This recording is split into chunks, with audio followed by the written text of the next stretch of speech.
শত শত কৃষকের ধান জলে ডুবে গেল খোয়াইয়ে। খোয়াই জেলার মধ্য গনকি এবং জাম্বুরা গ্রাম পঞ্চায়েতের অধীনে শত শত কৃষকের পাকা ধানের জমি ডুবে গেল বৃষ্টির জলে। এর মূল কারণ হলো আবর্জনায় ভরা নিষ্কাশন খাল। ফলস্বরূপ ধান তুলতে পারেননি কৃষকরা।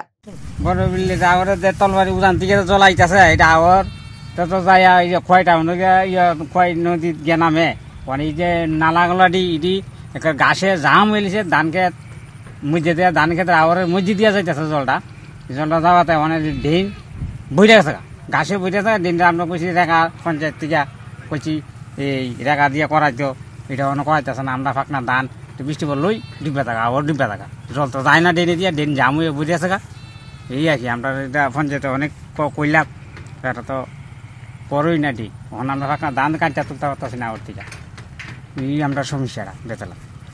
গত বছর থেকে তারা পঞ্চায়েতকে বারবার নিষ্কাশন খাল পরিষ্কার করার জন্য অনুরোধ করেছিলেন, কিন্তু এটি পরিষ্কার করা হয়নি। ফলস্বরূপ সাম্প্রতিক ভারী বর্ষণের পরে পুরো জমি জলে ডুবে যায় বলে অভিযোগ করেন সংশ্লিষ্ট কৃষকরা। জলের লেগে আমরা ধান টান সব জলের তোলা জায়গা, আমরা ধান কাটতে পারতেছি না, ধান নষ্ট হইতেছে।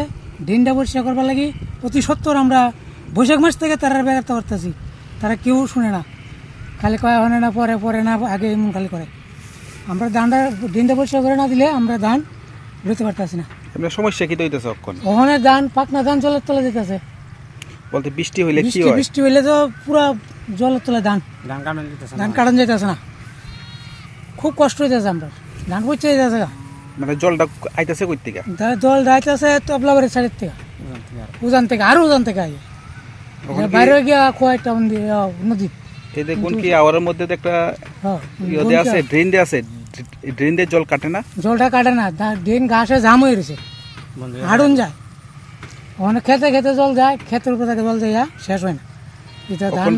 কৃষি এবং কৃষকের ব্যাপক উন্নতি সাধিত হচ্ছে বলে প্রচারের ফানুস উড়িয়ে চলেছে রাজ্য কৃষি দপ্তর, কিন্তু তৃণমূল পর্যায়ে যেখানে জমিতেই নষ্ট হয়ে যাচ্ছে কৃষকের ফসল, সেই ক্ষেত্রে তথাকথিত উন্নয়নের এই ক্ষত কি দিয়ে ঢাকবেন সরকার বাহাদুর? প্রশ্ন উঠছে তা নিয়েই। Bureau report, news now.